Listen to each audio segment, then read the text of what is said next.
Eh bien, on m'a donné l'ordre de commencer. J'obéis. Et donc, je tiens d'abord à remercier tous les organisateurs de Catholiques de France pour rendre possible cette conférence traitant d'un sujet intitulé « Tradition, enracinement et mondialisme ». Comprendre les mots MAUX qui nous accablent aujourd'hui. Ces mots ne peuvent être compris que par une connaissance du passé. Et pour combattre nos adversaires, il faut d'abord connaître leur langage, leur vocabulaire, leurs buts, leurs ambitions. Avec les événements récents, nous sommes, j'en profite pour dire que pour ceux qui suivront à la vidéo, nous sommes donc le 8 décembre 2024 avec les toutes dernières informations qui viennent de tomber avec Damas, qui vient de tomber donc avec les rebelles qui ont conquis une bonne partie de la Syrie et Damas en particulier, après les villes de Alep et de Hama, en sachant que ce qui se passe au Proche-Orient, la Syrie, mais Liban, Israël et l'Iran, surtout pas l'oublier, l'Iran, et tout ça c'est lié aussi à ce qui se passe en Ukraine. Ukraine, Russie, tout ça c'est lié, c'est concomitant. Bon. Alors, pour parler de ces sujets, il faut d'abord évoquer le passé, qui permet de saisir bien mieux la situation actuelle. Et je vais commencer par la France, notre pays. Voyez-vous, ce qui est révélateur dans le monde de la dissidence, il y a toujours cette volonté de faire la promo pour certains de Poutine, d'autres de Trump, d'autres les deux à la fois, Trump et Poutine réunis, d'autres la promotion du Troisième Reich, d'autres Zemmour, d'autres Israël, mais on a envie de dire, mais écoutez, pour ceux qui ont donc la nationalité française, et si on pensait à notre pays, à notre civilisation, qui est née du baptême de Clovis, sous la direction de l'évêque Saint-Rémy, si on commençait par défendre les pères fondateurs de notre civilisation avant d'aller voir la partie d'en face, qui plus est fort trouble. Et donc bien rappeler que la France est d'abord et avant tout une nation spirituelle, née lors d'un baptême. Alors en 496, on a des doutes sur les dates, certains disent 498, mais on retient la date de 496, où vous avez donc Clovis qui se fait baptiser par Saint-Rémy, grâce à l'action d'une femme, en particulier l'épouse, Sainte Clotilde. Et c'est un événement immense parce que c'est ça qui inaugure la dynastie mérovingienne qui va durer jusqu'en 751 et puis ensuite les dynasties carolingiennes et qui va ensuite aboutir à la dynastie capétienne, Robert le Fort, et puis ensuite avec 987, Hugues Capet, en sachant que la dynastie capétienne n'est qu'un maillon de cette longue chaîne royale qui commence donc avec le baptême de Clovis. Donc bien comprendre que la France est d'abord une nation spirituelle, ça c'est l'élément premier. Et que ce baptême de Clovis, sous l'égide de l'évêque Saint-Rémy, est un événement capital parce que Saint-Rémy, l'évêque Saint-Rémy, rappelle en fait ce qu'a fait le prophète Samuel à l'égard du jeune David qui prend la place du roi Saül. Donc on est en gros vers l'an 1000 avant Jésus-Christ, le roi Saül qui était à la tête de 12 tribus d'Israël, et le roi Saül qui commence à tomber dans les dérives, je vais dire gnostiques de l'époque, avec évocation des esprits, etc. Et malgré les avertissements et les menaces du prophète Samuel, il va être évincé au profit du jeune David, et cette lignée davidique, qui commence donc vers 1000, en gros, pour faire court, avant Jésus-Christ, est absolument capitale, car elle est j'allais dire, la préhistoire de l'histoire de France, avec des guillemets, dans ce sens que les rois de France sont toujours rattachés à cette lignée davidique, et on le sait d'autant plus que vous avez devant Notre-Dame, qui était inaugurée d'une manière scandaleuse quand on voit l'accoutrement du clergé conciliaire, mais ils sont logiques avec eux-mêmes, c'était pire qu'un carnaval. Vous avez sur la façade de Notre-Dame, à mi-hauteur, vous avez 28 statues royales qui ont été mises en place la première moitié du XIIIe siècle, donc l'époque de Blanche de Castille et de son fils Saint-Louis. Et on pense toujours que ce sont des rois de France, mais non.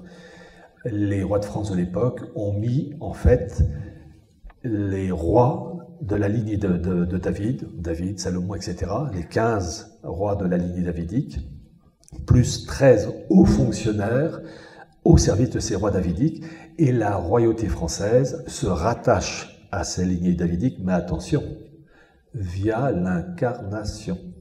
Attention, la royauté française n'est pas juive. Et quand Zemmour dit Saint-Louis, roi juif, c'est honteux. Dans ce sens que cela n'a aucun sens. Certes, il y a un fond juste dans le sens que la royauté française se rattache à la lignée davidique, mais avec l'élément intermédiaire et absolument incontournable qui est l'incarnation. Et ça, Zemmour, en tant que juif, évidemment, ne reconnaît pas l'incarnation et même la combat, puisque, comme il a dit dans des vidéos qu'on peut trouver, le Christ, c'est la mort. Donc, évitez de voter pour lui. Et donc, la France est marquée par cet arrière-fond mosaïque, Moïse, qui a inauguré l'arrière-fond, parce que là aussi, il faut faire attention, il ne faut surtout pas tomber dans ce qu'on appelle le marcionisme, en référence à ce personnage de 150 à peu près après Jésus-Christ qui condamnait l'Ancien Testament et qui le condamnait en raison de la dureté de Yahvé, mais Yahvé n'était pas dur, il était simplement juste. Tout simplement, on oublie que les Hébreux de cette époque, comme tous les peuples, à la même époque, c'était des gens durs, c'était des brutes, et pour s'adresser à des brutes, il faut un langage direct, la schlag, seul langage compréhensible. Et donc, vraiment bien comprendre l'importance de la lignée davidique, rehaussée et secondée par toute une série de prophètes, Jérémie, Zacharie, Isaïe, Michée, je rappelle le prophète Michée dans le chapitre 5 qui dit bien que le Christ naîtra à Bethléem Ephrata, Bethléem Ephrata, la maison du pain et le lieu de fécondité. Donc vraiment, la royauté française se rattache à toutes ces lignées via l'incarnation. C'est l'élément clé, on l'enlève, ça ne vaut plus rien. Donc cette marque spirituelle est absolument capitale et la France va naître là matériellement qu'au bout de plusieurs siècles. Alors d'abord, il y a eu le travail préparatoire via les Mérovingiens, via les Carolingiens, et ensuite les premiers Capétiens, mais la première, constatation physique, visible d'une France où les habitants se sentent français, c'est l'événement grandiose du 27 juillet 1214, la bataille de Bouvines, où donc Philippe Auguste est pris en étau entre l'Empire plantagenet, c'est-à-dire qui possède des colonies en France, de la Normandie jusqu'à la Gascogne, ce sont les colonies britanniques de l'époque, et le Saint-Empire romain germanique, Othon 2 ou 3, je ne sais plus, est pris en tenaille, et c'est une bagarre décisive. Et cette bagarre, cette bataille de Bouvines du 27 juillet 1214 est capitale, car les Français, c'est-à-dire les paysans, à 90-95%, comme tous les peuples d'Europe, se mobilisent parce qu'ils ne veulent pas de l'anglais, ils ne veulent pas de l'allemand, ils se mobilisent, et c'est la fameuse bataille de Bouvines qui vraiment est la première manifestation du patriotisme français. Mais c'est un patriotisme qui n'est pas du nationalisme, comme on peut l'entendre à partir du XIXe siècle. La construction de la France, c'est une marque une organisation politique qui est faite de telle manière que le roi de France, qui est le lieutenant du Christ, a pour mission de créer les conditions matérielles permettant à ses sujets de gagner leur ciel, tout ça en collaboration avec l'Église. Donc il y a vraiment un couple, le temporel et le spirituel. Alors certes, les rois de France, comme tous les êtres humains, ont eu leurs faiblesses, mais ces premiers rois de France, et évidemment avec Saint-Louis c'est l'apogée, ces rois de France créent les conditions pour, donc, comme je l'ai dit, permettre à leur sujet de gagner le ciel, qui est la finalité première. Mais le système va peu à peu se lézarder, et en fait déjà, le premier chef d'État mondialiste de l'ère chrétienne, c'est un homme extraordinaire qui s'appelait Frédéric II de Hohenstaufen, qui est mort dans les années 1250 et qui a essayé de créer une sorte d'empire universel avec une communion de toutes les religions se valent, l'influence du monde juif de l'époque, parce que Frédéric de Hohenstaufen, à sa cour de Palerme, en Sicile, était entouré par ces gens-là. Et l'Église va savoir, enfin à l'Église, les hommes d'Église à cette époque ont su mettre le holà à ces dérives mondialistes. Et Frédéric de Hohenstaufen a été rapidement mis, enfin disons, il faut toujours trouver des mots pour éviter de choquer, puisqu'aujourd'hui on ne peut plus dire grand-chose. Disons qu'on a mis fin à ces velléités mondialistes de manière nette et précise. Voilà. Donc il n'a pas pu recommencer. Mais c'était donc de vrais hommes d'Église qui n'étaient pas contaminés par des idées libérales. Mais les fêlures vont surtout apparaître dans le cas de la France, avec Philippe le Bel. Philippe le Bel est un roi de France extraordinaire, 1268-1314. Et en fait, la royauté française, n'a jamais oublié, je dis qu'elle est née d'un baptême de Clovis, rappelé par le sacre à Reims, où le roi de France est le lieutenant du Christ.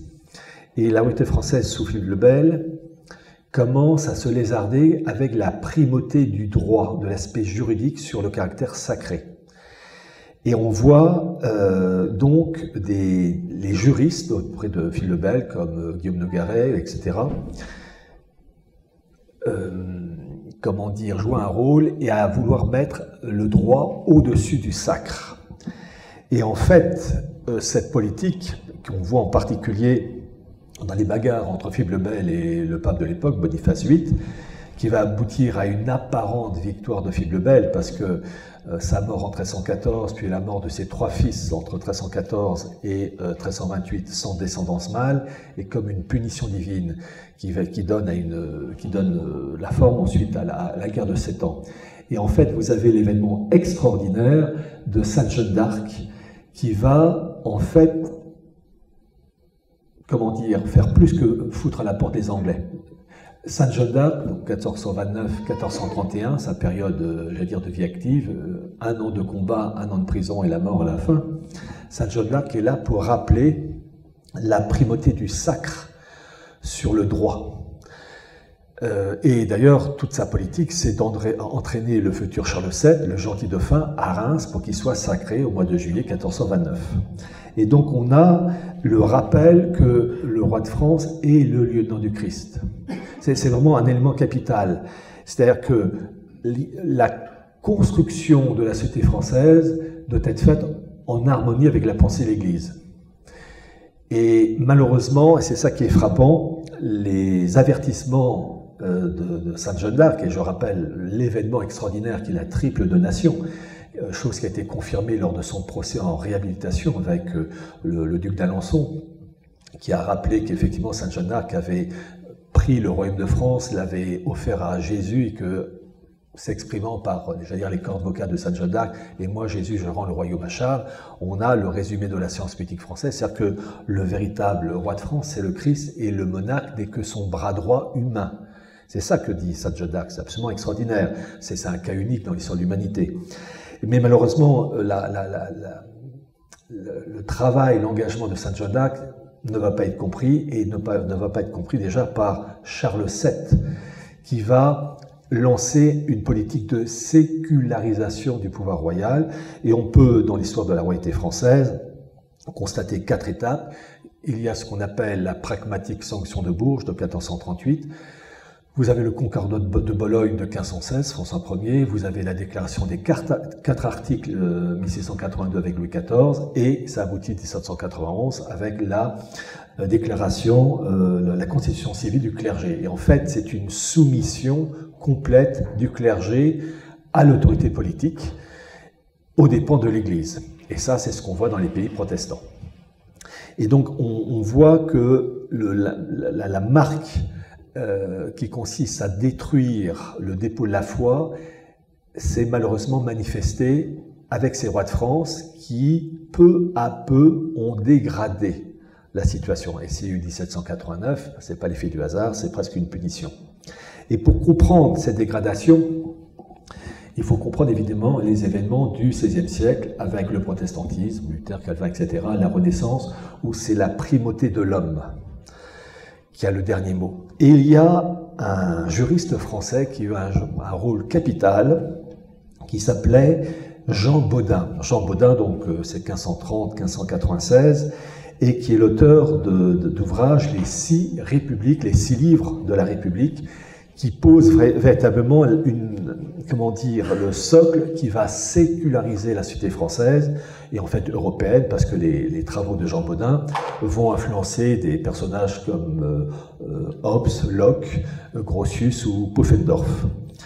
Et c'est très intéressant de lire alors pas les 1000 pages à peu près des 6 livres de la République de Jean Bodin, mais de lire l'esprit qui s'en dégage, cette politique de sécularisation qui va donc conduire à la Révolution française. Et cette sécularisation, c'est en fait le mondialisme avant l'heure qui prépare le terrain. Et vous avez un professeur qui s'appelle Gérard Méret, qui est professeur de philosophie au département de sciences politiques de Paris 8, qui a résumé parfaitement les ouvrages, les 6 livres de la République de Jean Bodin, et qui montrent bien le poison qui va se développer au cours des siècles. Je rappelle que la France est née d'un baptême de Clovis, qui rappelle donc le lien privilégié où la France est une nation spirituelle et dans la continuité davidique via l'incarnation. C'est-à-dire que l'Ancien Testament, à l'origine de la Bible hébraïque, le Christ étant mort sur la croix et ressuscité, il a parachevé l'Ancien Testament avec le Nouveau et la création d'une entreprise qui est l'Église. Bon.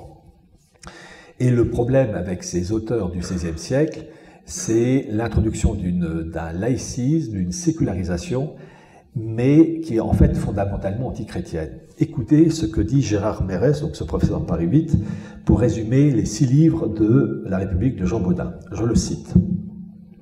C'est pourquoi, aussi, quand Jean Bodin soumet l'exercice de la souveraineté, et non point la souveraineté, à la loi de nature et de Dieu, il se réfère non à la tradition chrétienne, mais à la loi mosaïque. Donc il y a déjà cette référence de l'Ancien Testament, l'aspect vétérotestamentaire. L'état de souveraineté dont les 6 livres de la République élaborent génialement la structure conceptuelle n'est pas un ordre politique chrétien. Il n'est pas la République chrétienne. Dans sa structure interne, dans son concept constitutif, l'état bodinien est d'essence laïque. C'est la raison pour laquelle, au sein de l'état bodinien, toutes les confessions sont admises. Jean Bodin, appelle le prince à la tolérance. Donc vous avez déjà du Nostra Aetate de Vatican II avant l'heure. Et quand il s'agit de rappeler, et Jean Bodin le fait 100 fois, que le souverain est limité en puissance par la loi de nature et de Dieu, premièrement, ce n'est jamais pour limiter le principe de souveraineté en tant que tel, mais seulement son exercice. Et deuxièmement, écoutez bien, la référence ne va jamais à la tradition politique chrétienne, mais à la tradition juive. Il continue, non pas le Nouveau Testament, pratiquement jamais cité au cours de plus de 1000 pages, mais l'Ancien Testament, cité lui en abondance, non pas le peuple chrétien, mais les Hébreux, non pas le peuple chrétien, mais les Hébreux, non pas le Christ, mais Moïse, non pas Paul, Saint Paul, non pas Paul s'adressant aux Romains, mais le Deutéronome, qui est un des livres, les 5 livres de l'Ancien Testament. Toute puissance vient de Dieu. Pas une seule fois la devise paulinienne, fondatrice d'un ordre politique chrétien, n'est citée. Bodin regarde non du côté de l'Église et du spirituel, mais du côté des anciens, hébreux, grecs et romains. Donc vous voyez, vous avez un poison, grâce à Jean Bodin, qui va se développer au sein de la société française d'une sécularisation progressive de la politique royale par rapport à l'Église, et phénomène qui va toucher tous les pays européens. Mais la France était à la pointe de ce projet. Et donc, on voit que la Révolution de 1789, elle n'est pas arrivée comme ça. Il y a eu un travail de sape, et malheureusement, les rois de France ont quand même failli très souvent leur mission. On peut faire des exceptions avec un Louis XIII quand il consacre la France à la Sainte Vierge. Mais sur le temps long, c'est peu à peu une France qui se détache de l'autorité, enfin de cette politique qui consiste à créer les conditions au sujet du roi de France de gagner leur ciel. C'est une sécularisation. C'est à la fin 1789 et le résultat. Et outre Jean Bodin, il faut mettre en valeur, en lumière en particulier, l'action de d'autres groupes de pensée qui ont accéléré le phénomène. Dans le cas du Saint-Empire romain germanique, vous avez eu au début du XVIIe siècle ce qu'on appelait le Cénacle de Tübingen. Tübingen, une ville en Allemagne. Et vous avez eu un groupe d'Allemands marqués par l'ésotérisme, la gnose, connaissance, qui ont diffusé un poison. Et ce Cénacle de Tübingen, alors on connaît surtout un personnage qui s'appelait Johann Valentin Andrae. Ils ont été les auteurs de 3 ouvrages dans les années 1614-1615 qui s'appelaient Fama Fraternitatis, Confessio Fraternitatis et les noces chimiques de Christian Rosenkreuz. Ce sont des ouvrages qui font l'exaltation, qui exaltent le principe ésotérique dans le milieu politique et religieux. Donc c'est un poison qui va se développer au sein des élites allemandes et européennes, françaises, italiennes, mais aussi anglaises. Et vous avez le phénomène en Angleterre de ce poison qui se développe, en particulier, on parle toujours de la franc-maçonnerie, je vous rappelle que la franc-maçonnerie est née en Angleterre en 1717, mais en fait, cette franc-maçonnerie, il y a eu un des éléments préparateurs. Alors vous avez eu évidemment le basculement de l'Angleterre dans les années 1530 avec Henri VIII, l'anglicanisme, et qui va avoir le soutien financier immédiat de la finance juive et en particulier de la famille Mendes qui avait fait fortune dans le poivre. Et je vous invite à lire les livres de Cecil Rhodes, R-O-T-H, qui était professeur à Oxford et le patron de l'Encyclopædia Judaica, qui explique ça très bien. Et donc, vous avez donc une montée en puissance d'une alliance entre la royauté anglaise devenue protestante et le monde juif, qui continue avec la fille d'Henri VIII, qui est une femme extraordinaire d'un point de vue personnalité, mais mauvaise comme une teigne, qui s'appelait Élisabeth Ier, et qui va s'appuyer, entre autres, avec un certain John Dee. John Dee, D2E, qui était diplomate, mais qui était aussi plongé dans l'ésotérisme et qui va diffuser des ouvrages comme le Secretum Secretorum, un ouvrage d'exaltation de l'ésotérisme, et qui va être aussi l'auteur d'un ouvrage, le Monas Hieroglyphica, attribuant faussement à Aristote de la magie, etc. Et ces ouvrages vont être diffusés, certes en Angleterre, au sein des élites anglaises, mais aussi en Europe, et en particulier en Russie. Parce que ces ouvrages, ils vont se retrouver auprès des tsars et au sein aussi des élites religieuses orthodoxes russes. Et ce phénomène de diffusion de cette pensée ésotérique préparant la maçonnerie et l'essence judaïque, cette diffusion est renforcée par le fait que le fils de John Dee, Arthur Dee, va se retrouver comme conseiller du premier tsar Romanov, Michel Ier. Donc il va favoriser lui aussi la diffusion de ses ouvrages. C'est pour vous dire qu'il y a une diffusion d'ouvrages mal pensants qui empoisonnent les élites européennes. La France joue un rôle, l'Angleterre aussi, et la Russie va prendre la suite. Et dans le cas de l'Angleterre, après la mort en 1601 d'Élisabeth Ier, vous allez avoir des troubles au cours du XVIIe siècle en Angleterre, avec en particulier un personnage hors norme qui s'appelait Cromwell, qui était acquis à l'Ancien Testament et qui était très lié au monde judaïque, et qui va décapiter le roi d'Angleterre de l'époque, Charles Ier, et il va bénéficier d'une influence de groupes de pression. Et ce groupe de pression, on en a la preuve historique.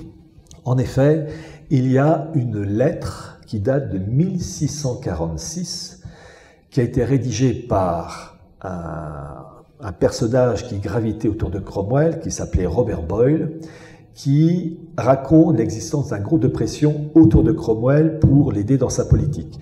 Cette lettre est aux archives à Oxford Et ce groupe de pression évoqué en 1646 dans cette lettre est appelé, je cite, le Collège invisible. C'est pour montrer l'existence de ce groupe discret qui va préparer d'ailleurs la naissance de la franc-maçonnerie. Et parallèlement à ce Collège invisible, groupe de pression, vous avez un cercle qui émerge, qui s'appelle le cercle de Hartlib, du nom de Samuel Hartlib, qui était un homme au service de Cromwell, et tout ça, ça macère dans l'ésotérisme, le côté rabbinique, la sympathie liée au monde rabbinique, et en particulier un homme qui fait partie du groupe, qui s'appelle John Dury, qui est calviniste et judéophile, et qui va jouer un rôle clé dans le basculement, on est dans Cromwell, le basculement de la puissance financière juive hollandaise dans les années 1650 des Pays-Bas, qui s'appelait en fait les Provinces-Unies, à la City de Londres. Et dans cette histoire, il faut raconter très rapidement, parce que pour comprendre l'Angleterre, le monde anglo-saxon et les méfaits de la finance anglo-saxonne, il faut comprendre l'origine du mal. En fait, à l'origine, la puissance juive hollandaise était chapeautée par un certain Menasseh ben Israël, et ce dernier apprend par un navigateur Maran, c'est-à-dire un juif faussement converti au catholicisme, qui s'appelait Montesinos, que donc ce Montesinos raconte qu'il revient d'Amérique du Sud et qu'il a appris l'existence de 2 des 10 tribus perdues d'Israël, les tribus de Ruben et de Lévi. Vous avez eu en 722 avant Jésus-Christ la destruction d'une partie des tribus d'Israël. Vous en avez 12, et vous en avez 10 qui se sont rebellés, et ces 10 tribus d'Israël vont être dispersées par les Assyriens avec Nabucodonosor. Et donc, normalement, tout ça, ça s'est dissous dans l'environnement régional. Et vous avez ce navigateur Maran, Montesinos, qui revient de son voyage en Amérique du Sud et qui va raconter un mensonge, un bobard. Il y a même un mot pour ça, ça s'appelle une chuspa, une effronterie complète, qu'il a trouvé 2 des 10 tribus d'Israël, de Ruben et de Lévi, au niveau de l'Équateur. Et quand il arrive aux Pays-Bas, Provinces-Unies, cela crée un émoi considérable. Pourquoi? Parce que dans la pensée juive de l'époque, vous avez donc des juifs en Europe, vous avez des juifs en Afrique, des juifs en Asie, et là, on apprend donc qu'il y a des juifs en Amérique du Sud. Mensonge, mais à l'époque, ils y ont cru. Or, il est dit que la rédemption du peuple juif commencera à partir de sa dispersion complète. Or, au milieu du XVIIe siècle, il y a un pays en Europe où il n'y a pas de juifs, c'est l'Angleterre. Pourquoi? Parce qu'en 1290, le roi d'Angleterre, Édouard Ier, avait expulsé les juifs d'Angleterre. Et du fait du basculement de l'Angleterre dans le protestantisme, l'arrivée de Cromwell, très vétéro-testamentaire, Menasseh ben Israël dit à Cromwell, écoutez, nous avons la puissance financière, nous vous proposons de basculer cette puissance financière hollandaise, juive hollandaise, le Wall Street hollandais, des Pays-Bas à la City de Londres. Mais en échange, vous permettez aux Juifs de s'installer en Angleterre. Et l'accord est conclu. C'est comme ça que la puissance financière juive hollandaise s'installe en Angleterre, et c'est à partir donc de la deuxième moitié du XVIIe siècle que vous avez cette installation de cette puissance financière et de cette alliance entre la puissance financière juive et l'appareil politique britannique, en particulier en 1688, avec la glorieuse révolution qui institue la dynastie des Oranges, qui vient des Pays-Bas d'ailleurs cette dynastie, et donc une alliance qui va aboutir ensuite à la création de la Banque d'Angleterre en 1694. Donc vous avez vraiment une alliance entre le pouvoir politique britannique et la puissance juive hollandaise installée désormais en Angleterre. Et c'est ça qui lance la politique britannique du Rule Britannia avec la conquête des mers et des territoires. Mais auparavant et parallèlement à cet événement, je vous ai cité ce fameux collège invisible qui est l'élément préparateur, groupe de pression imprégné d'ésotérisme et de Kabbale. Je rappelle que la Kabbale, c'est l'interprétation ésotérique du judaïsme et c'est l'évocation des esprits. Et quand on est catholique, il ne faut surtout pas plonger là-dedans parce que c'est taper aux portes de l'enfer. Ce collège invisible va donner naissance quelques années plus tard à la Royal Society, en 1660. Et Royal Society qui va être dirigée d'ailleurs par un Anglais d'origine allemande qui s'appelait Henry Oldenburg. Et dans ces milieux-là, ils se marient entre eux. Ils n'épousent pas la bergère du coin. Ils se marient entre eux parce qu'il y a une aristocratie dans ces milieux-là. Et je vous ai parlé de John Dury qui a joué un rôle clé dans le basculement de la politique, la finance anglaise, juive hollandaise en Angleterre. Et ce John Dury avait une fille. Et cette fille va épouser le premier patron de la Royal Society, Henry Oldenburg. Vraiment, ils se marient entre eux. Donc on a l'émergence d'une aristocratie, entre guillemets, au service du mal. Et ils se marient entre eux, et de génération en génération, ils se refilent le flambeau. Bon. Et parallèlement à ça, cette Royal Society va jouer un grand rôle pour la diffusion et le renforcement des principes ésotériques en Russie. En effet, vous avez 1697-1698, le tsar Pierre le Grand, qui va aller en Angleterre, qui va rencontrer entre autres Isaac Newton, qui deviendra d'ailleurs un des patrons de la Royal Society. Et quand il retourne en Russie, donc le tsar Pierre le Grand ramène avec lui des personnages du monde britannique, et ces personnes, dans la première moitié du XVIIe siècle, vont rendre possible la création de la maçonnerie à partir de 1731 en Russie. Auparavant, donc, vous avez eu 14 ans auparavant, 1717, la création de la maçonnerie en Angleterre, avec James Anderson, deux Anglais, James Anderson et Jean Théophile des Aguliers, qui est un Anglais d'origine française. Je rappelle, vous avez eu la révocation de l'édit de Nantes en 1685, et les parents du petit Jean Théophile se sont installés en Angleterre, et donc ces deux protestants vont jouer un rôle clé dans la création de la franc-maçonnerie, qui est donc dans la continuité de la Royal Society, du Collège Invisible.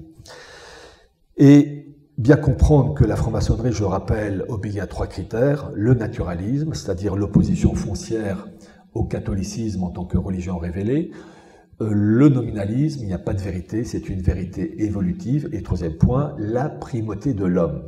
Et quelques années plus tard, 1723, vous avez, j'allais dire, la Bible de la maçonnerie qu'on appelle, c'est au pluriel, les Constitutions d'Anderson, qui représentent le socle de la pensée maçonnique.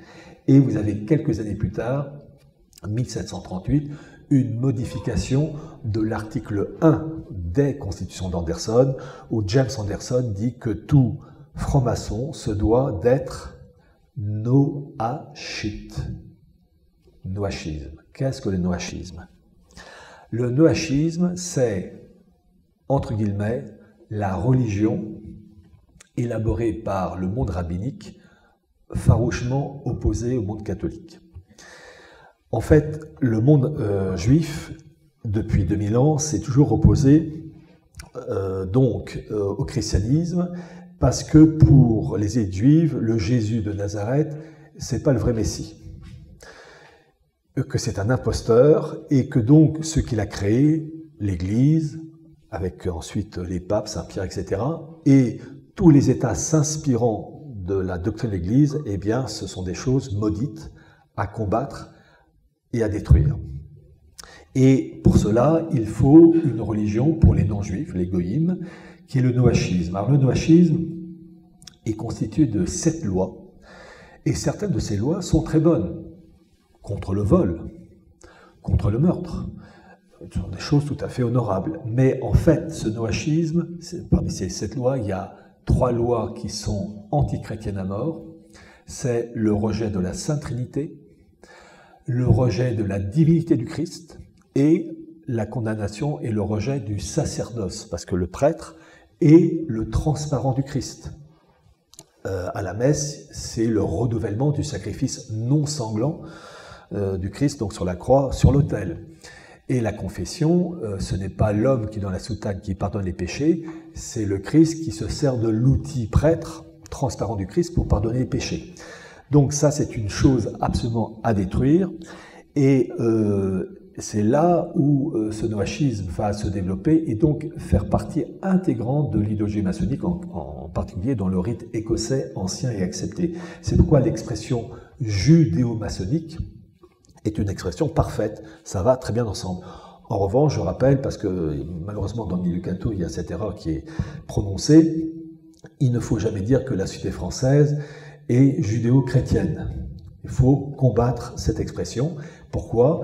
Parce que le judaïsme d'avant le Christ, le mosaïsme, était le soubassement essentiel et nécessaire pour rendre possible l'arrivée du Christ, mais le Christ parachève et accomplit tout l'arrière-fond annoncé et préparé par les prophètes. Et donc ce mosaïsme devient obsolète. Il était valable jusqu'au Christ, et à partir du Christ, il n'est plus valable. C'est comme un échafaudage. L'échafaudage, il est valable tant qu'on construit la maison. Quand la maison est construite, l'échafaudage, on s'en débarrasse. Enfin, on s'en débarrasse. On l'enlève. Attention, l'Ancien Testament est conservé dans l'Église catholique comme le soubassement nécessaire, incontournable, mais un soubassement qui a été rehaussé par l'arrivée du Christ. Voilà. Et dans l'esprit talmudique et juif, il y a une volonté de détruire ce soubassement, car en particulier, enfin, comment que je vous cite ça, parce que je crois que c'est dans la pensée juive, il faut revenir à la situation d'avant le Christ. Il faut nettoyer d'une certaine manière tous les éléments qui ont permis la mise en place du christianisme et les états qui rendent possible le christianisme visible. Alors je pense que c'est une première. Dans ce lieu, je vais vous citer l'extrait d'une chanson d'un chanteur de talent, de confession juive, qui s'appelait Michel Berger, Le Paradis Blanc. Il faut regarder le clip officiel. Et dans la pensée juive, voyez-vous, il faut bien comprendre, et je parlerai à un moment donné des Lubavitch, il faut bien comprendre que dans l'esprit juif, il faut effacer les 2000 ans issus du christianisme et revenir à la situation d'avant. C'est un peu comme un curseur, il faut remettre les compteurs à zéro et on repart. Et vous avez cette idée de remise à zéro des compteurs, même dans la chanson de Michel Berger, Le Paradis Blanc. Je vous cite cet extrait.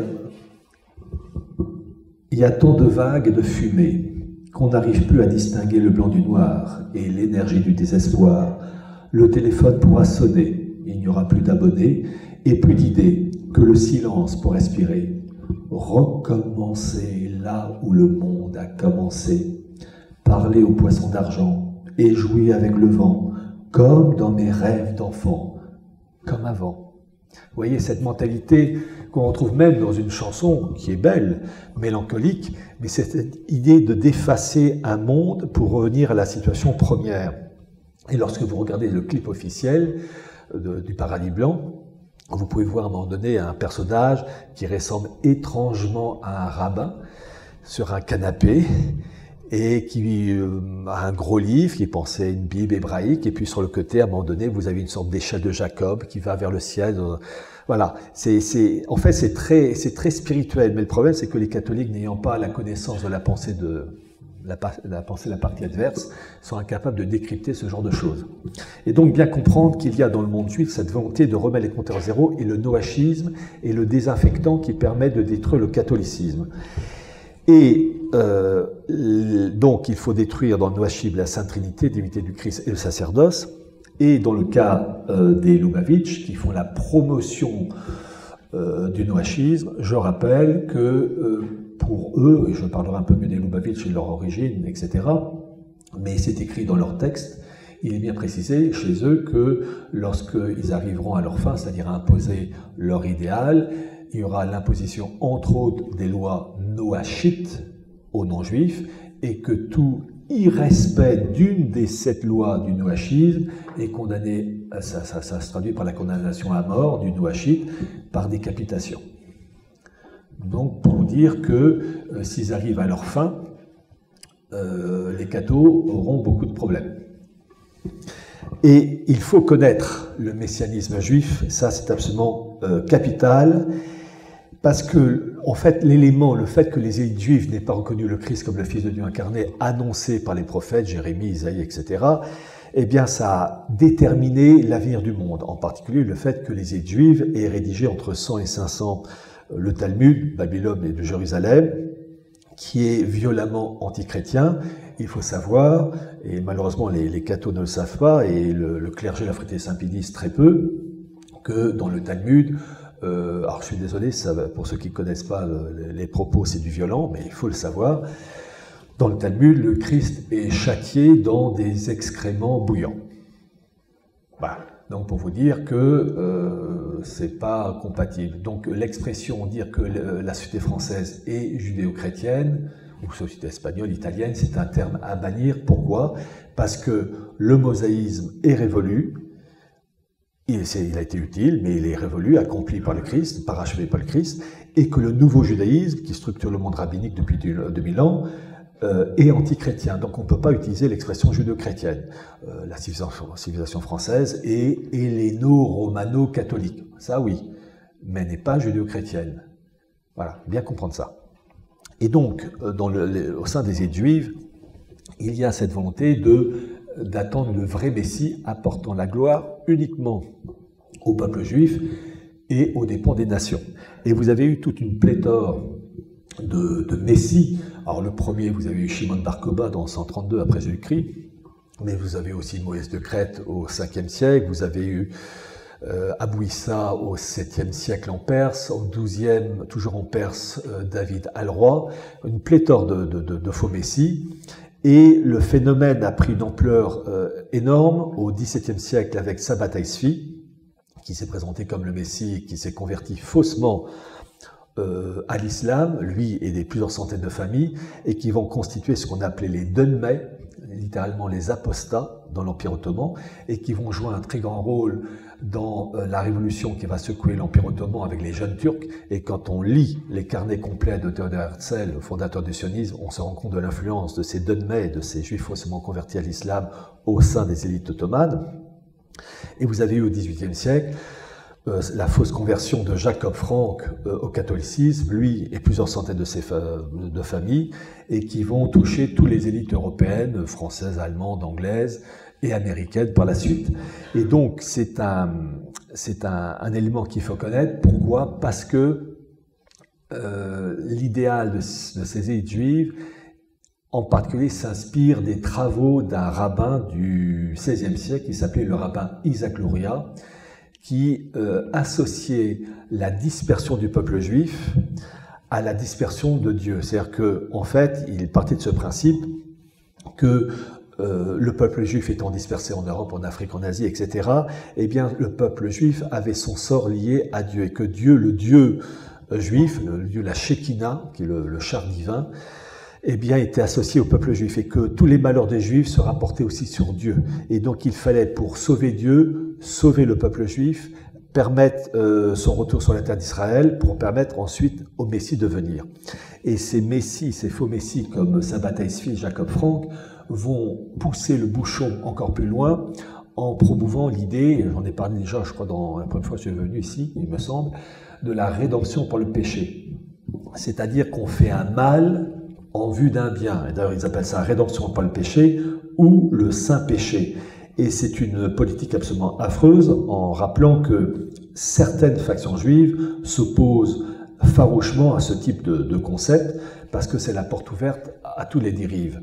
Et c'est l'universitaire israélien Gershom Scholem, qui est vraiment le grand spécialiste, il est mort en 1982, qui explique très bien que certaines factions juives disent qu'il faut favoriser le chaos, et ce qui se passe en Ukraine, en Russie, et puis actuellement au Proche-Orient, avec sans oublier le krach financier qui arrive, tout ça, ça rentre dans une politique de chaos qui constitue, j'allais dire, le terrain préparatoire à l'arrivée du Messie selon eux. Ils ont une formule pour cela, ils parlent des souffrances de l'enfantement. La femme, avant d'accoucher, sauf si elle a une péridurale, souffre au moment de l'accouchement. Et en gros, plus elle souffre, plus elle se rapproche de l'accouchement, et c'est la même mentalité tordue qui consiste de la part de certaines factions juives à créer un chaos généralisé, et ce chaos est tel que ça sous-tend l'arrivée du Messie.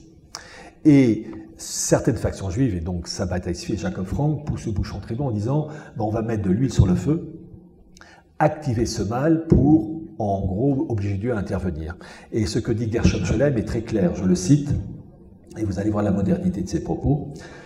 dans tous ces textes, dans toutes ces traditions, l'annonce des cataclysmes sans lesquels les apocalypses ne peuvent se concevoir est décrite en images fulgurantes qui revêtent toutes sortes de formes.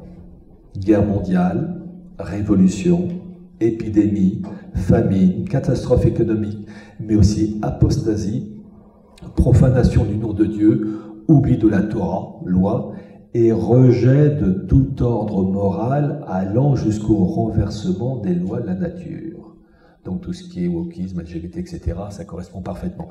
Et donc il y a de la part de ces gens, de certaines de ces factions, j'ai bien dit certaines parce que d'autres s'y opposent, de la part en tout cas des Sabbatai et Jacob Frank, de créer un chaos qui permet la disparition des kélipotes. Et là, il faut avoir une connaissance, il y a un vocabulaire juridique, un vocabulaire médical, il faut connaître les kélipotes dans leur esprit à eux. La kélipa, pluriel les kélipotes, littéralement c'est la cosse, c'est la coquille, qui signifie en fait, le sens profond, la souillure.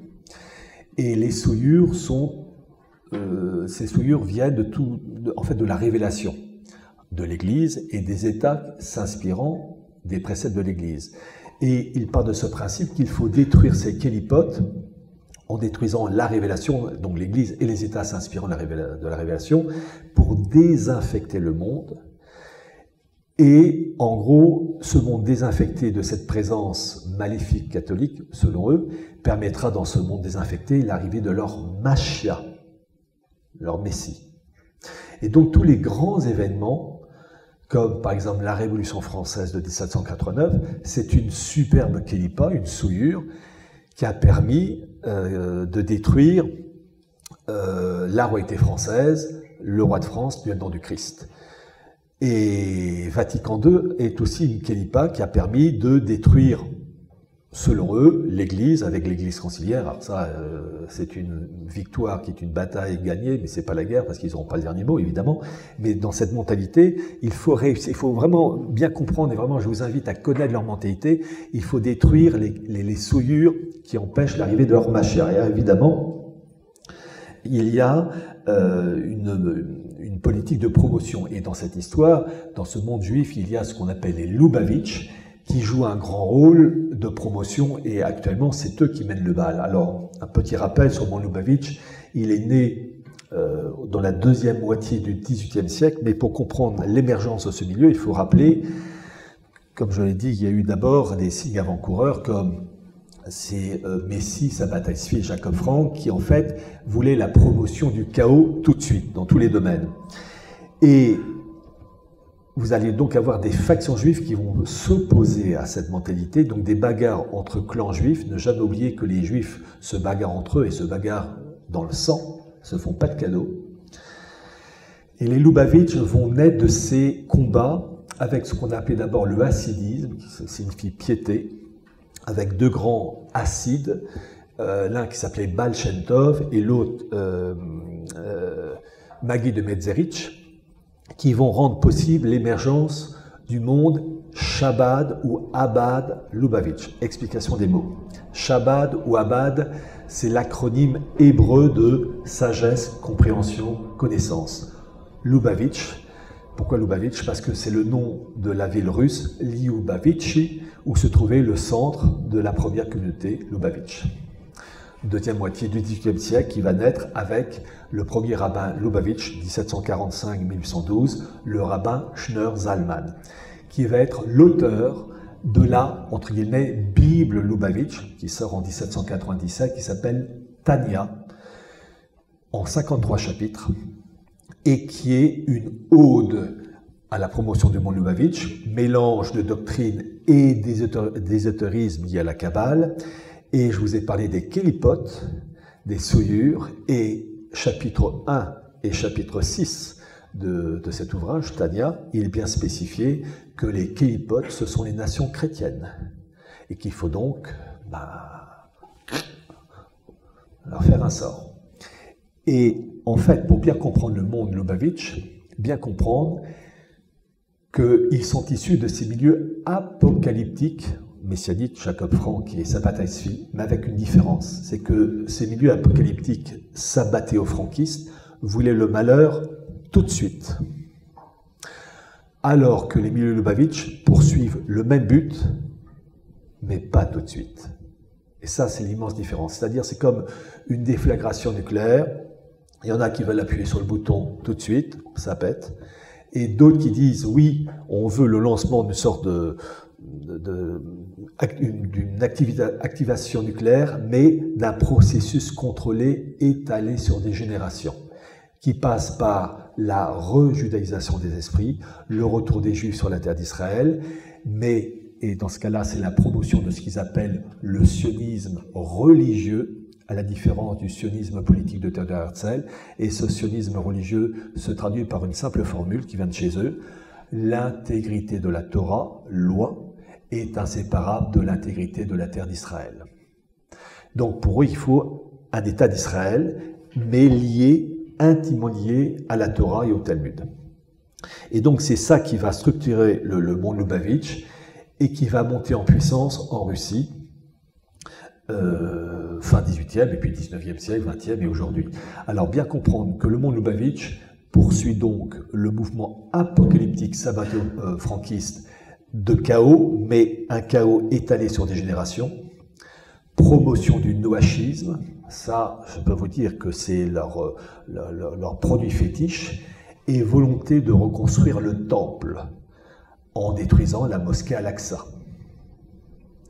Et donc, quand je pense qu'il y a certains membres de la dissidence qui se disent anti-sionistes, mais pro-Lubavitch, comme Pierre Jovanovitch, là, j'ai envie de lui dire, il faut être logique, mon gars, parce que on ne peut pas, défendre les musulmans et défendre entre eux la mosquée Al-Aqsa, et en même temps se dire pro-Lubavitch, qui veulent faire sauter la mosquée Al-Aqsa pour reconstruire leur temple.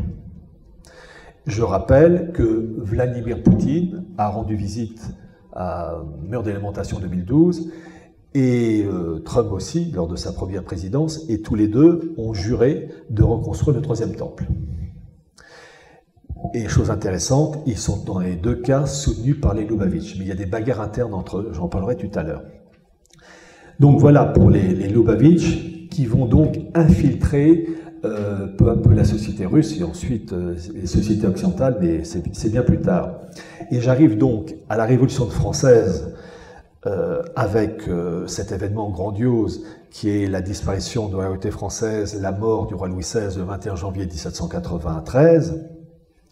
Et les élites françaises de l'époque étaient littéralement contaminées, sauf exception, par les idées judéo-maçonniques. Et là aussi, il faut connaître impérativement le programme de la Révolution française, parce que ce que nous vivons en 2024, c'est l'aboutissement d'un programme qui avait été annoncé, présenté d'une manière claire et nette par un des porte-paroles de la Révolution, qui s'appelait Anarkazitz Klotz, qui a écrit 2 ouvrages en 1792 et 1793, ouvrages qui ont été caviardés dans les éditions actuelles, et quand je m'en suis rendu compte, j'ai pu retrouver les originaux, les publier les 2 livres en un seul ouvrage. Alors, je vous donne les références, c'est édition Omnia Veritas, La République universelle du genre humain, les 2 livres en un, avec une préface de votre serviteur, et je vous invite fortement à lire ces 2 livres en un, parce qu'on a tout le programme de la Révolution, et là, je vais vous citer les points clés. Et vous allez voir la modernité. Et le problème, c'est que il a fallu attendre 2020 ou 2021 pour qu'en fait, le programme de la Révolution de Klotz soit présenté en entier. Ça veut dire, dommage que les cathos tradis ne s'en sont pas rendus compte avant. Vous allez voir la modernité.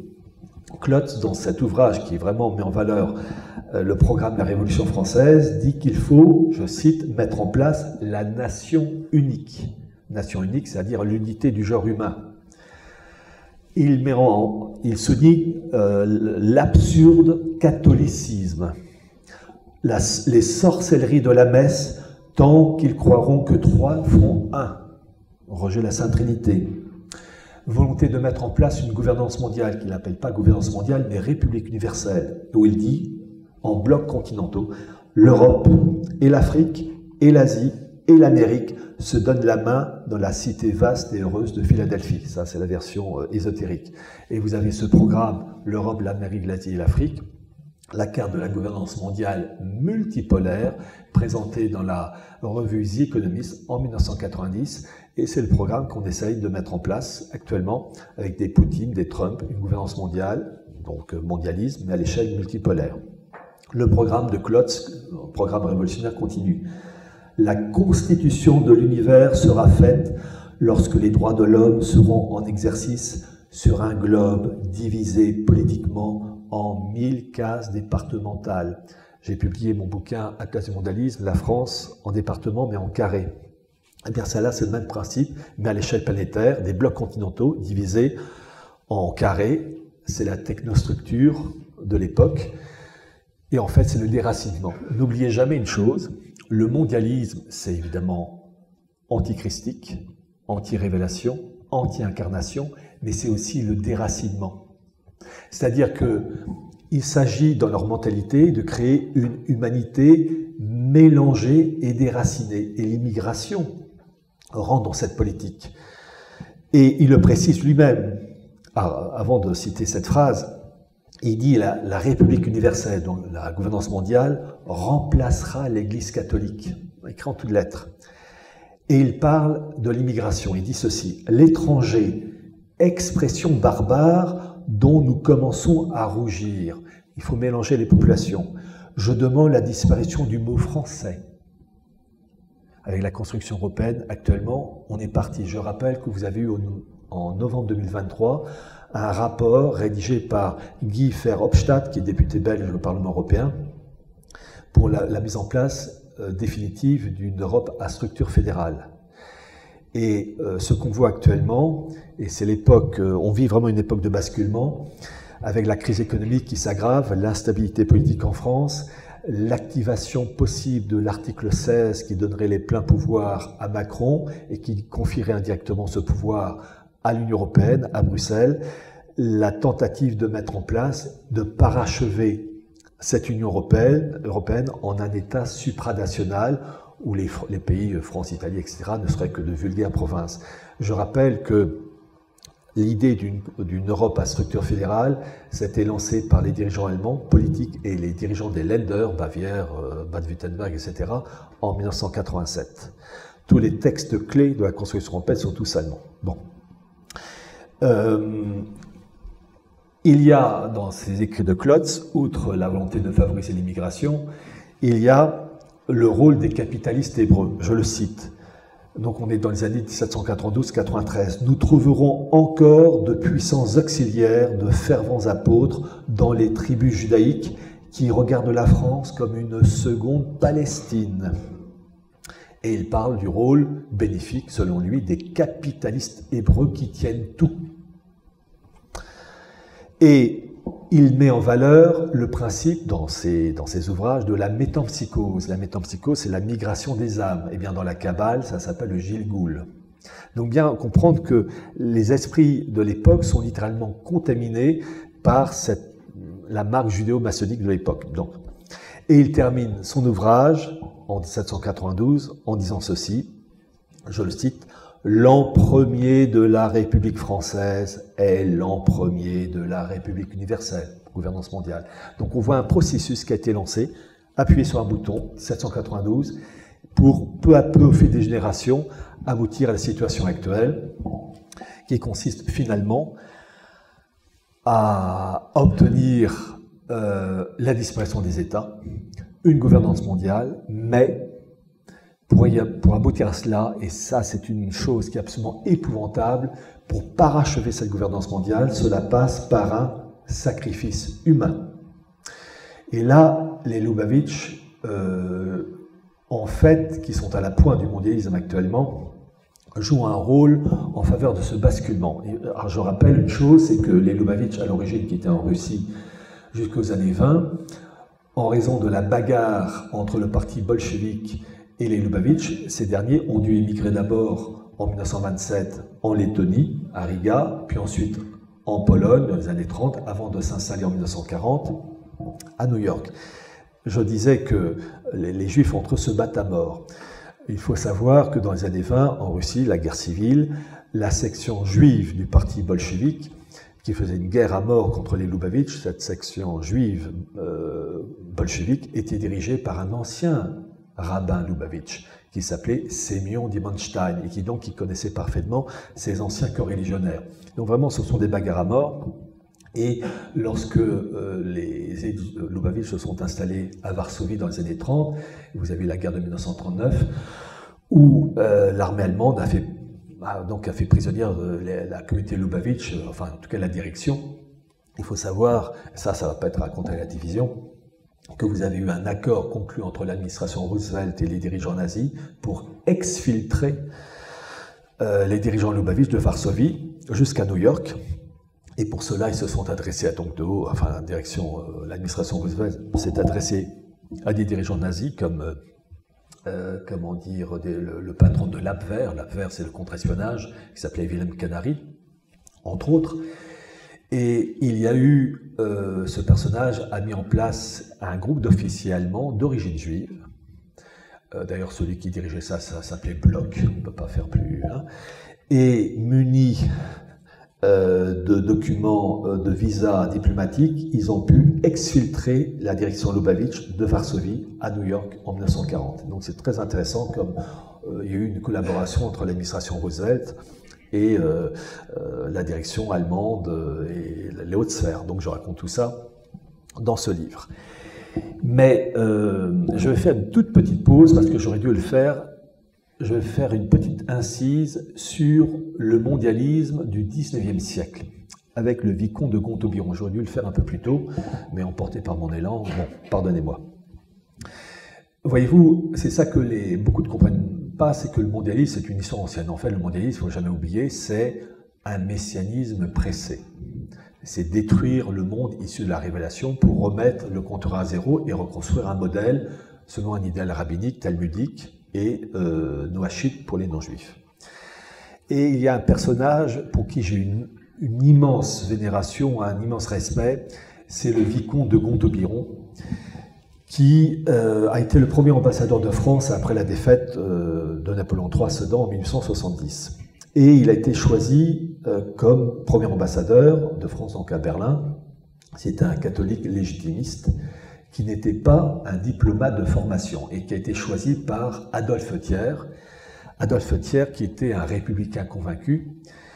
Et il y a cette anecdote, dans les années 1830, le jeune Adolphe Thiers, qui commençait à se faire connaître, rend visite à Charles-Maurice de Talleyrand, prince et évêque, pourri jusqu'à l'os, mais d'une intelligence très grande et très fine, et le jeune Adolphe Thiers rend visite à Talleyrand en présence de personnes donc, qui étaient assistées à la scène, et après le départ d'Adolphe Thiers, ces personnes disent à Talleyrand « Ah, cet Adolphe Thiers, c'est un parvenu ».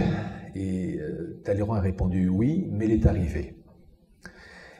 Et l'intelligence de Thiers était certes très grande, mais le problème, c'est qu'il n'avait pas été éduqué. Et c'est le drame du monde d'aujourd'hui où il y a eu une rupture dans la transmission de valeurs classiques. Et Adolphe Thiers était parfaitement conscient de cet état d'esprit. Et il va donc choisir un homme éduqué, classique, vieille France, pour représenter la France à l'ambassade de France à Berlin. Et c'est le vicomte de Gontaubiron. Pourquoi? Parce que nous sommes au XIXe siècle et la France vit encore sur un passé prestigieux qui en impose à tout le monde. La langue française de la diplomatie.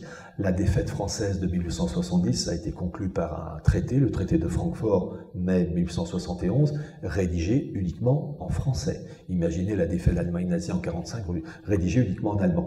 Ben non, le français était vraiment la langue maîtresse de la diplomatie, et en fait on disait toujours on parle allemand aux chevaux, l'italien pour l'amour et le français pour la diplomatie. Bon. Et donc à cette époque le français en imposait parce que il y avait encore tout ce passé prestigieux de la France.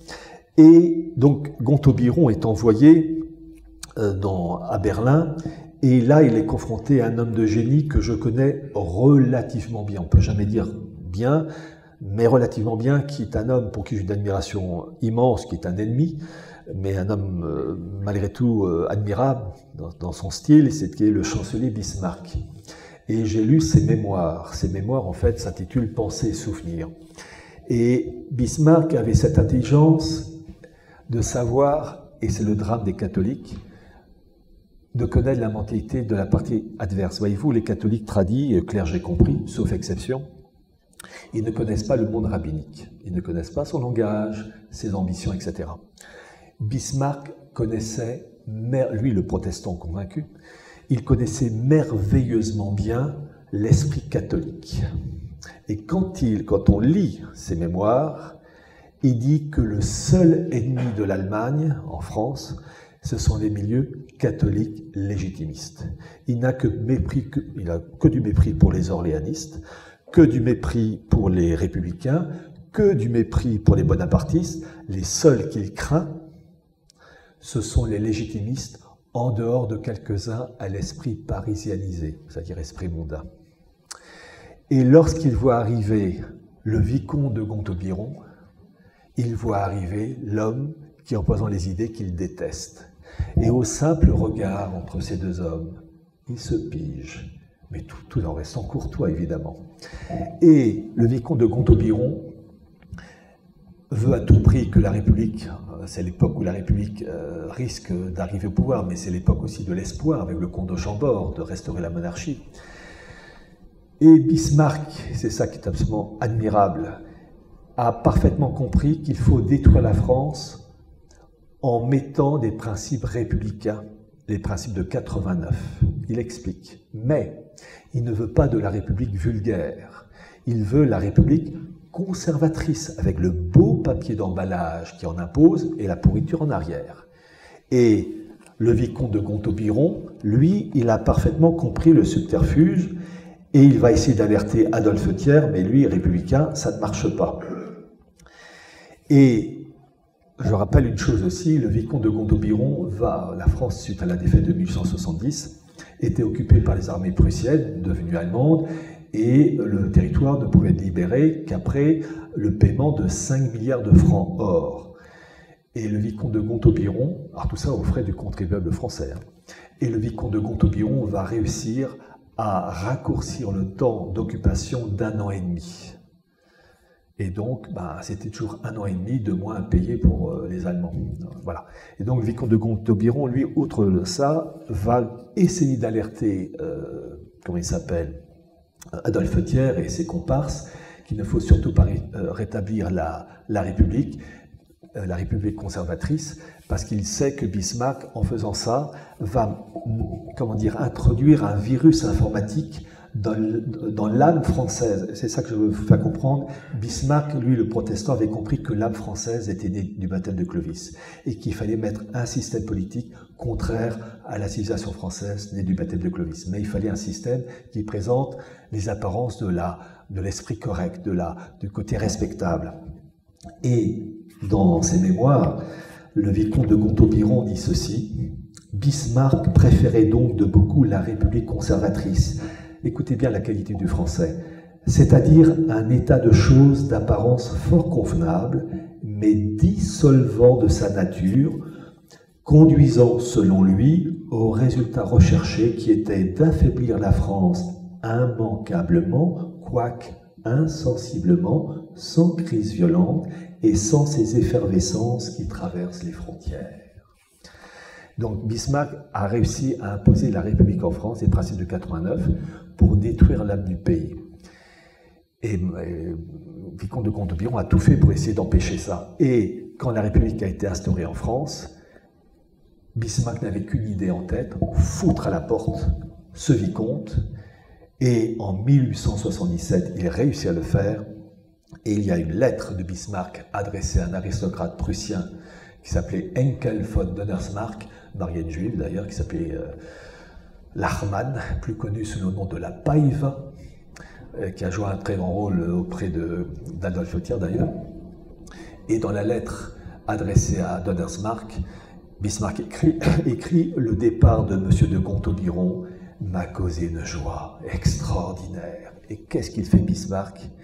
Il encourage l'embauche, si je puis dire, d'un aristocrate français qui savait manier l'imparfait du subjonctif, qui s'appelait Charles Raymond de Saint-Allier, qui va devenir l'ambassadeur, le nouvel ambassadeur de France à Berlin à partir de 1877. Mais pour Bismarck, il était très bien, parce que c'était un républicain à l'esprit conservateur, c'est-à-dire les principes de 89 enrobés sous les apparences du classicisme.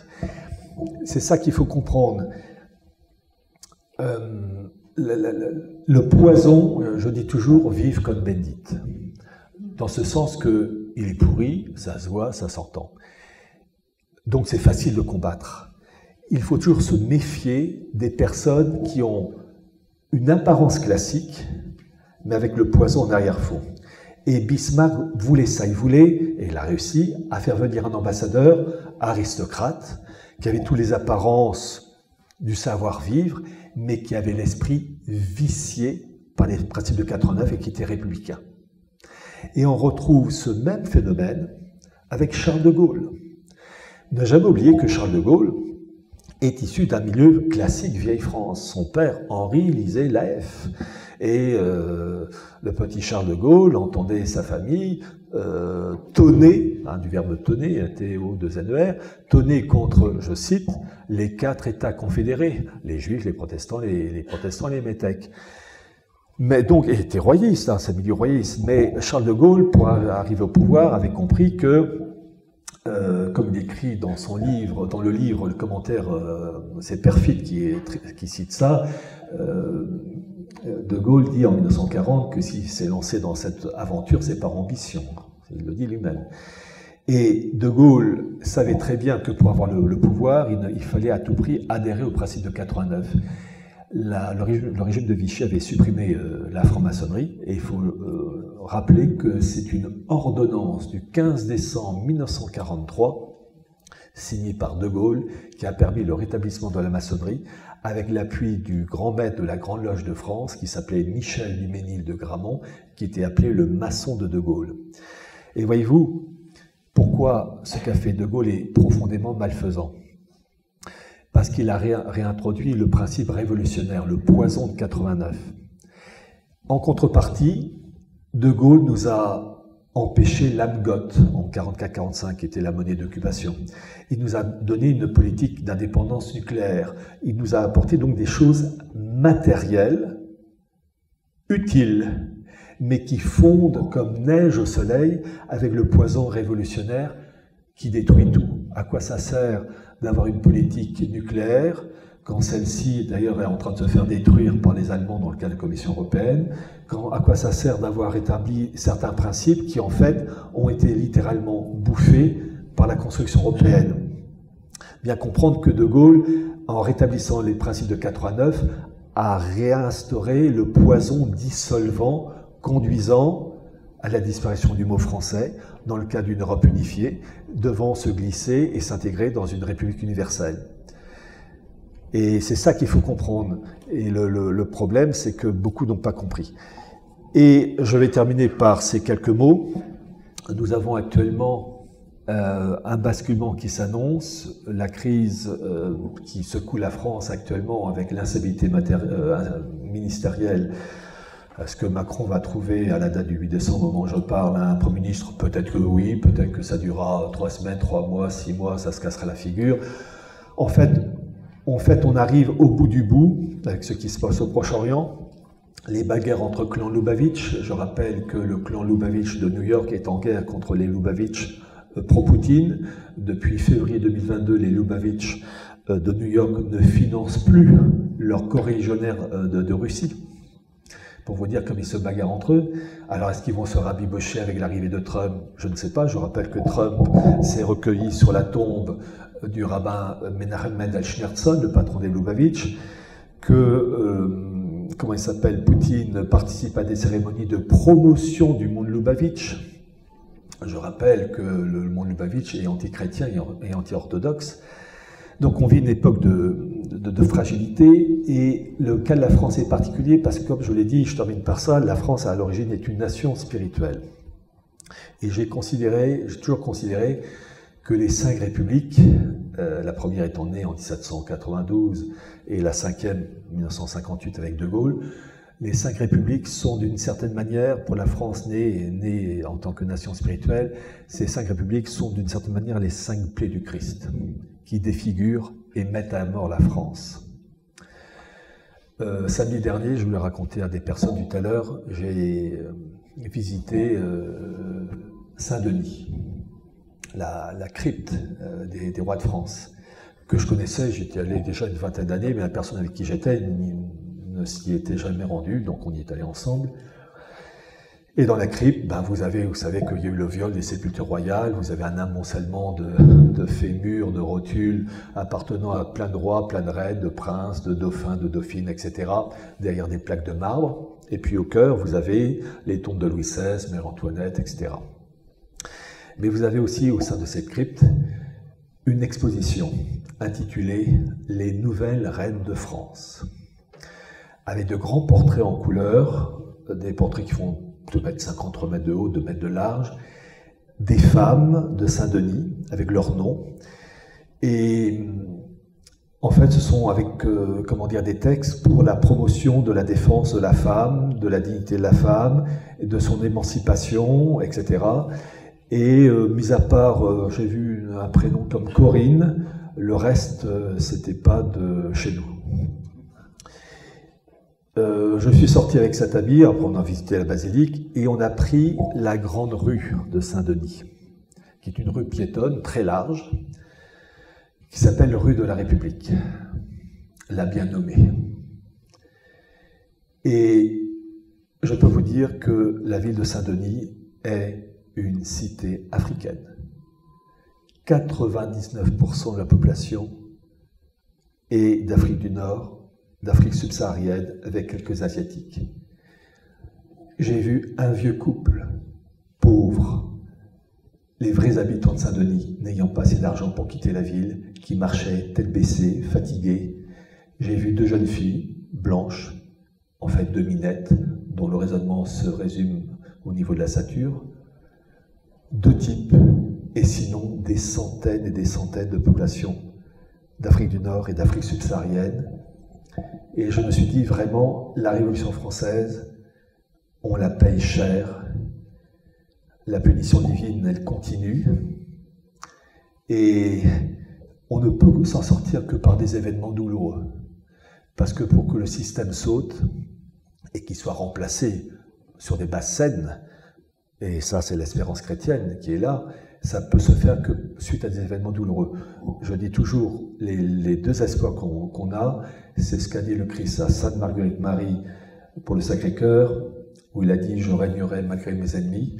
La promesse aussi de la Sainte Vierge à Fatima, à la fin mon cœur immaculé triomphera. Donc on a la certitude qu'il y aura une communion des 2 pour le renouveau de la France, mais aussi de la Russie. Je rappelle que la Russie est née d'un baptême, Vladimir Ier en 988, mais ce baptême a été sali avec la révolution satanique de 1917, comme pour la France en 1789. Donc il ne peut avoir un renouveau que dans des événements douloureux, et que la France, qui a été la première à plonger en 1789, sera peut-être la première à plonger dans des événements qui vont peut-être pas tarder à se faire sentir.